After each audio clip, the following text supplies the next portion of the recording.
नालायक को, नहीं तो मैं जूता मार करके इसका मुंह फोड़ दूं। इसने ये नहीं सोचा, बाबा है वो। अरे बाबा की ऐसे पाखंडी है ये, इसने पूरे देश को भ्रमित करके रखा है। धीरेन्द्र शास्त्री को आशीर्वाद दीजिए, आप बड़े बुजुर्ग लोग हैं। मैं उस निकम्मे को क्या आशीर्वाद दूं? मैं तो उसको, वो प्रयागराज में अगर वो मेरे सामने आ जाए तो उसको मैं डुबो दूंगा उस गंगा नदी के अंदर, और उसको मोक्ष की प्राप्ति हो जाएगी। मैं डुबो दूंगा उसको, आपको मैं डुबो देंगे। महाकुंभ में मैं डुबो दूंगा। किसको? इस धीरेन्द्र शास्त्री को। उसको हमारे सामने लेगा, उसका पर्चा हम खोल देते हैं। उसको इतना जूता मारेंगे, इतना जब तक मुंह तिरछा नहीं हो जाएगा छोड़ेंगे नहीं, उसको लकवा हो जाएगा। वो काहे का शास्त्री है, काहे का वो संत है? वो देश को बरकरार पाखंड में झोंक रहा है देश को। ये बिल्कुल पाखंड रच रहा है, लोगों को मूर्ख बनाने का काम करता है, केवल मूर्ख बनाने के अलावा कोई काम नहीं करता है। मेरे सामने आया तो जूता मारूंगा उसके मुंह पर। ऐसे धीरेन्द्र शास्त्री को, ये सबसे बड़ा देशद्रोही तो ये है जो लोगों को मूर्ख बना रहा है। अगर वो हमें मिल जाए ना, हम उसको इतना जूता मारेंगे, इतना जूता मारेंगे, जूता टूट जाएगा और वो नीचे गिर जाएगा। वो मेरा क्या पर्चा खोले, वो अपना तो पर्चा खोल ले कि उसको मोक्ष की प्राप्ति कब होगी। अवतार बताएंगे अजी किसके विष्णु के अवतार? लोगों को मूर्ख बनाने के अलावा और कोई काम नहीं है उसका। ये बेटा पाखंडी और ऐसे पाखंडियों को हम देश से प्रार्थना करते हैं, ऐसे पाखंडियों के पाखंड में मत आइए देशवासियों। और कहते हैं जो मर गए ये मौज की प्राप्ति हो गए। अरे तुम क्यों नहीं उस भगदड़ में मर गए? ऐसे धीरेन्द्र शास्त्री को मैं बिल्कुल जो ना एक बेवकूफ गंवारा और उस कौन से लफंगा इस तरीके के को उसमें हम काउंट करते हैं। ऐसे लोगों को तो हम जूता मारेंगे, मारते रहेंगे, 6 मारेंगे, 1 गिनेंगे।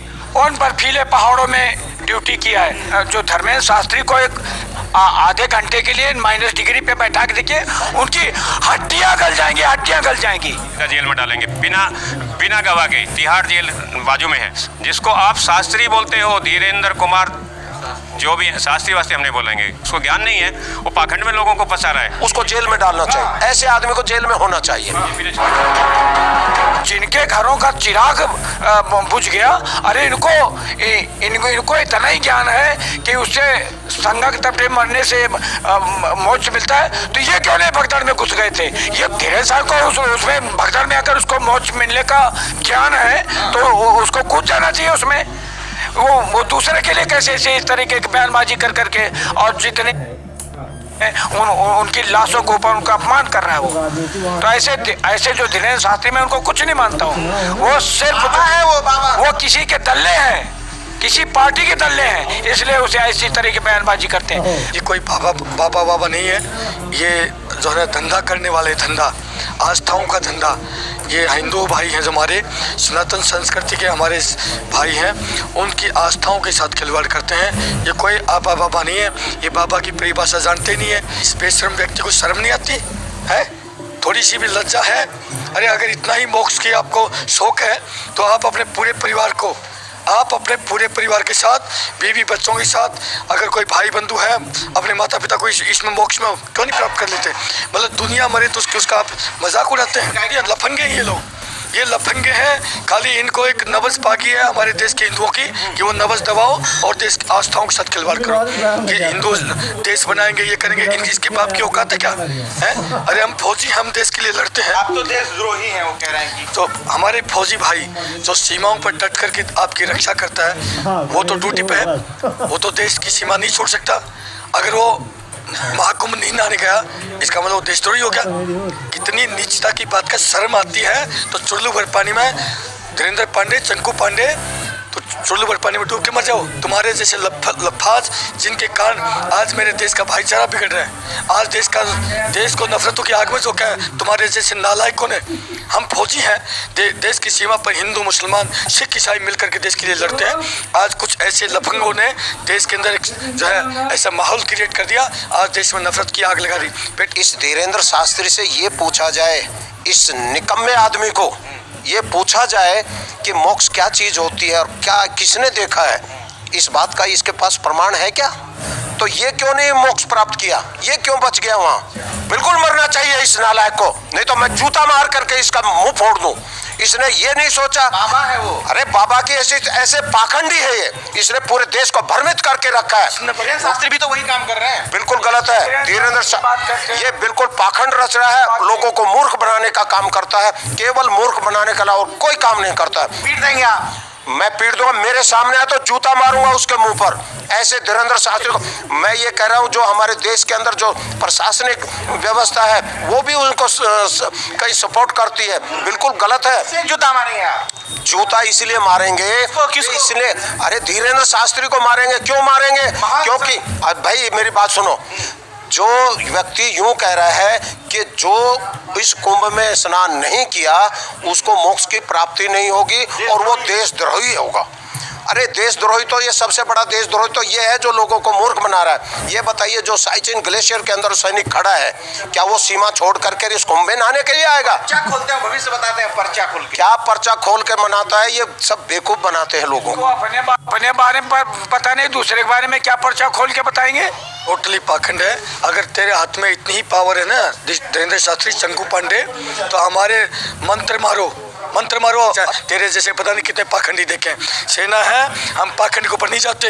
हम धीरेन्द्र शास्त्री क्या है? वो पढ़ा लिखा नहीं है, अनपढ़ है, बेवकूफ़ है, उसको ना संत है ना वो शास्त्री है, कुछ नहीं है। वो कहाँ से कौन सी डिग्री करके आया वो बताइए? अभी से देखते हैं वो। अरे उसको अपना भविष्य पता नहीं है। अगर उसको भविष्य पता था तो उसने योगी जी को ये क्यों नहीं बताया ये घटना होने जा रही है, सावधान रहिए और इतना इंतजाम कीजिए। शाह को ये क्यों नहीं बताया कि आप नहाने मत आइए नहीं तो इतनी जनता मर जाएगी? बताइए, उसको ज्ञान था? उसको हमारे सामने लेगा, उसका पर्चा हम खोल देते, उसको इतना जूता मारेंगे, इतना जब तक मुंह तिरछा नहीं हो जाएगा उसको छोड़ेंगे नहीं, उसको लकवा हो जाएगा।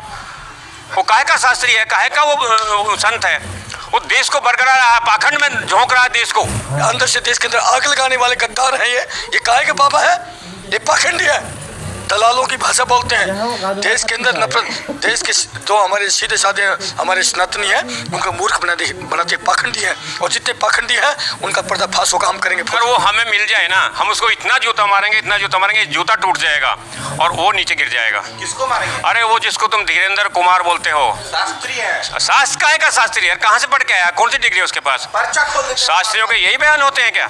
हिंदुओं का सबसे बड़ा संत है वो। अरे हिंदुओं का देश नहीं, काहे का संत यार? वो खुद का संत नहीं है। हिंदू हिंदू हिंदू, ऐसे ही मोदी साहब हिंदू हिंदू हिंदू। मोदी के साथ कुछ 10-20% हिंदू लग गए हैं क्योंकि इसलिए वो देशभक्त हैं, उनको खाने पीने को मिलता है इसलिए वो हिंदू हिंदू।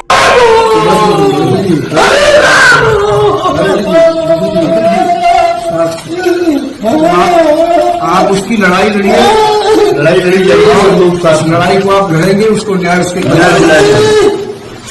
हमें जाने दो दिल्ली, लोकसभा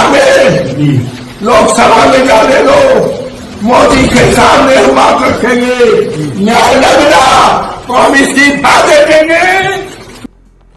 नमस्कार, पंकज जी बहुत रोते हुए नजर आ रहे हैं। सांसद अवधेश प्रसाद, फैजाबाद से सांसद अवधेश प्रसाद, लड़की के साथ जो कुछ भी हुआ निश्चित तौर पर उन दरिंदों को सजा मिलनी चाहिए और उम्मीद यही कि इस सरकार जो जीरो टॉलरेंस की बात करती है, माफियाओं, गुंडों, अपराधियों और रेपिस्टों को मारने की बात करती है, वो उनका हिसाब करेगी। लेकिन अवधेश प्रसाद का ये भावुकता तो झकझोर देने वाली है पंकज जी, जिस तरीके से वो रो रहे हैं। हालांकि शायद आरोपी मोहित होता तो वो इतना ना रोते। आपको क्या लगता है? नहीं, अवधेश बाबू जिस तरह से रो रहे हैं, एक बार तो मेरा भी कलेजा मुंह को आ गया कि इनको हुआ क्या। क्योंकि भावुक होना अलग बात है और सांसद लोगों को कई बार हमने देखा है, कभी गला रूंध जाता है, कभी आंखों में आंसू आ जाते हैं, लेकिन दहाड़े मार मार कर इस तरह रोते हुए हमने कभी नहीं देखा। मतलब कि बड़ी से बड़ी घटना हो गई, हमने नहीं देखा किसी नेता को, बड़े नेता को। हाँ, जब पिछली बार ऐसा देखा था तो संजय निषाद गए थे, वो भी भावुक नजर आए थे, हल्का थोड़ा बहुत रोते नजर आए थे वो। नहीं, थोड़ा बहुत तो ठीक है, इंसान भावुक होना भी चाहिए, लेकिन बकायदा चारों तरफ कैमरा लगा के देखिएगा, सामने एक माइक पड़ा हुआ है और भावुक नहीं, गला नहीं रूंधा, दहाड़े मार मार कर रो रहे हैं बेचारे, जोर जोर से। मतलब मुझे लगा कि इतना दुख इनको हुआ होगा कि बस कलेजा फट रहा होगा। फिर मैंने देखा कि कुछ दिनों पहले इसी अयोध्या में एक ओबीसी बच्ची का रेप हुआ था और एक मोइन खान नाम का एक शख्स था जो समाजवादी पार्टी का नेता था, वो लगातार, वो और उसका नौकर, उस पर आरोप लगे थे कि वो लगातार बच्ची के साथ रेप कर रहा है। दलित बेटी थी वो भी। अवधेश बाबू, हाँ ओबीसी शायद थी, मुझे एग्जैक्ट याद नहीं है, खैर कास्ट कोड में बच्ची होती। फिर मैंने देखा कि उसी मोइन खान को अवधेश बाबू अपनी गाड़ी की फ्रंट सीट पे बिठा के लेके चल रहे हैं। फिर मैंने देखा कि उसी मोहित खान के घर से पुलिस चौकी चलती थी। मुझे लगा या तो ये इंसान भावुक है या इंसान सातिर है। फिर मुझे तीसरी घटना याद आई कि मिल्कीपुर में इलेक्शन है और तीनों दलित कैंडिडेट खड़े हैं वहां पे। तो दलितों के लिए जो ज्यादा रोएगा उससे ज्यादा वोट मिलेगा। कोई किसी की आंख में सिर्फ आंसू आएंगे, किसी का सिर्फ गला रूंधेगा, लेकिन कोई दहाड़े मार मार कर रोने लगे। हमारे यहाँ एक नेता थे रोहित, वो अपने कुर्ते फाड़ दिए थे रोते रोते। बस वो एक स्टेज पहले वाला ये था। फिर मैं देखा कि क्या सचमुच इतना दर्द है अवधेश बाबू को। पूरा इनका करियर देखिए, ये बुजुर्ग हैं और क्या सचमुच रेप पे, बलात्कार पे इस तरह आता है क्या कभी इनको रुलाई। फिर मुझे इन्हीं से जुड़ी एक घटना नजर आई। एक दलित बच्ची के बलात्कार पे इन्होंने कहा था कि पहले तो उस बच्ची का डीएनए होना चाहिए और तब आरोपी पे आरोप लगाइए। या तो इस बच्ची में कुछ खास होगा या फिर मिल्कीपुर इलेक्शन का कारण होगा जी, या फिर सचमुच में ये बहुत भावुक इंसान है। हर घटना पे जो जब भी दलितों के साथ बच्चियों के साथ अत्याचार होगा तो वो ऐसे ही रोते होंगे, ऐसे ही भावुक होते होंगे। नहीं यह पहली बार रोते होंगे और रोना भी चाहिए। किसी भी बेटी के लिए, किसी भी समुदाय को रोना भी चाहिए, जायज है, उसको इंसाफ भी दिलाना चाहिए। लेकिन जब आप कह रहे हैं कि हर दलित बच्ची के लिए, हर ओबीसी बच्ची के लिए इसी तरीके से उनको भावुकता दिखानी चाहिए, रोना चाहिए, लेकिन वो तब हो सकता है जब आरोपी मोइद ना हो, मोइन ना हो। नहीं, इस बार भी आरोपी कौन है यह अभी तक नहीं पता है। हाँ। जांच चल रही है।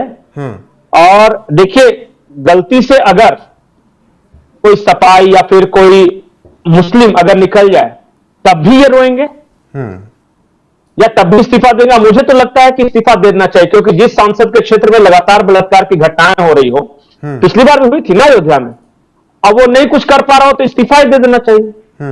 कम से कम नैतिकता तो रह जाएगी। के सामने जाकर बात रखूंगा, नहीं मानेंगे इस्तीफा दे दूंगा। ये कुछ नहीं करने वाला।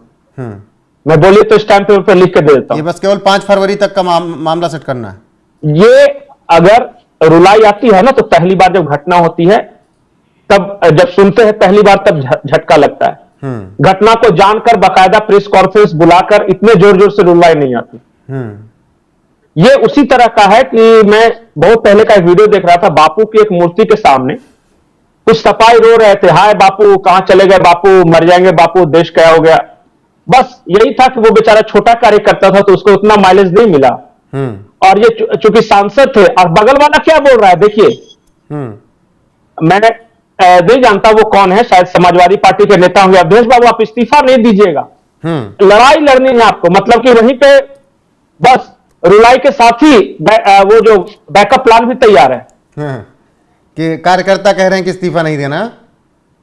बिल्कुल बिल्कुल, वो भी कह रहे हैं कि इस्तीफा नहीं देना, आपको लड़ाई लड़नी है। बाद में तो बोलेंगे ना कि हाँ भाई इस्तीफा कैसे दे देंगे। मैं इसलिए बोल रहा हूं कि बोलिए तो स्टैंप पेपर पे मेरे से लिखवा के आज ले लीजिए कि ये इस्तीफा नहीं देने वाला है।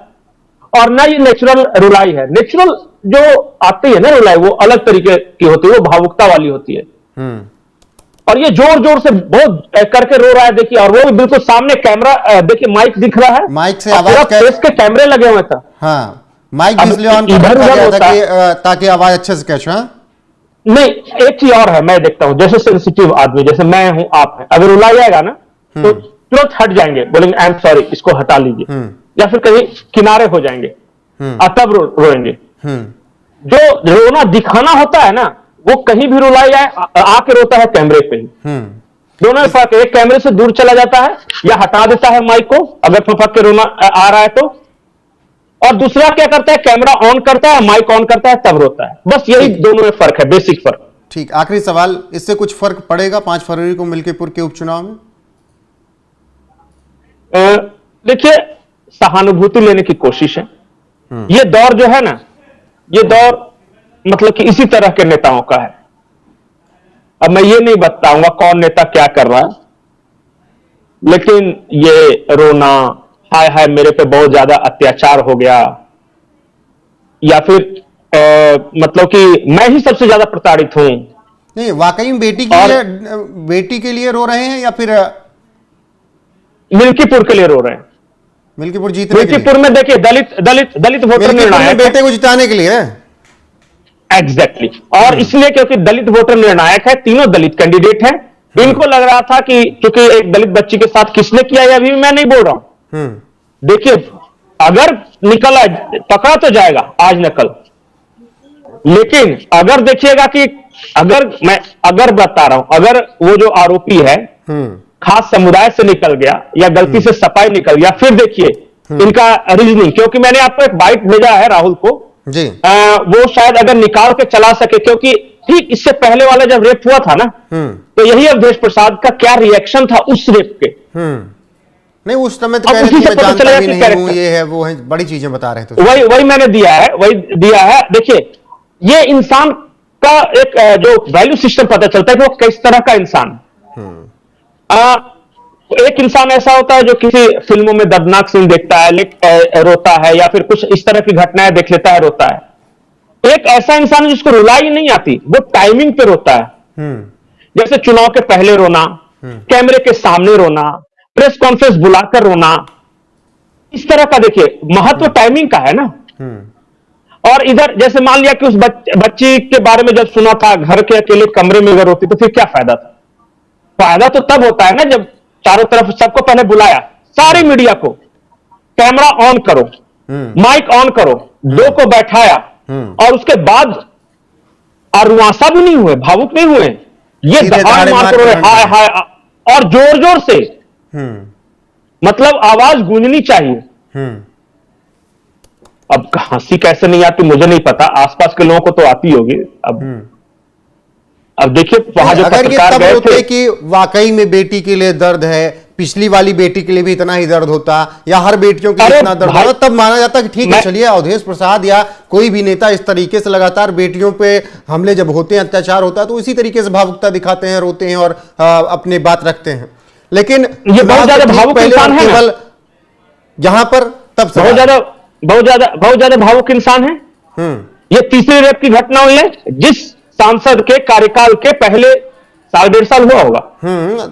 4 जून इलेक्शन 1.5 साल, अभी 1.5 हाँ, साल अगर अभी मान लिया कि साल भर में 3 रेप की घटनाएं हो जाए और कोई सुन नहीं रहा तो इस्तीफा दे ही देना चाहिए, और कोई मनाने नहीं जाए, कम से कम दे दे इस्तीफा। ये नहीं देंगे, नहीं देंगे, नहीं देंगे। आप जिस चीज पे मेरे से ये कर लिए, मैं पत्रकारिता छोड़ दूंगा अगर इन्होंने इस्तीफा दे दिया तो। मैं जानता हूं ना, ये मिल्कीपुर तक का सारा ही खेल है, बस 5 फरवरी तक देखिएगा ना। उसके बाद ये ठीक है, बढ़िया है, भावुक होना चाहिए, भगवान करे कि मैं गलत साबित हो जाऊं, लेकिन ये आदमी इस्तीफा नहीं देने वाला। ठीक है पंकज जी, बयान सुनाते हैं, यहां पर बयान सुना देते हैं जिस बयान का आप जिक्र कर रहे थे, उसके बाद फिर आगे चर्चा को बढ़ाते हैं। ये पहले मेरे वाली पार्टी के एक नेता पर आरोप लगा है, नगर अध्यक्ष हैं, उन पर आरोप लगा एक माइनर लड़की से रेप का, क्या कहना है सर आपका? मैंने भी कहा कि I am not aware of the fact unless until, जब तक हमको कोई जानकारी न हो तो I am not able to say, I am not able to utter anything, any words regarding matter.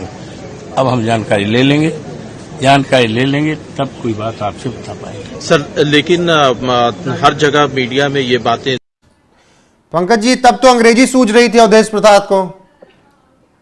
मैंने कहा ना कि देखिए हमारे नेता बड़े होशियार होते हैं, वो चाहते हैं कि जो बात जनता तक नहीं पता चले उसको अंग्रेजी में बोल देते हैं।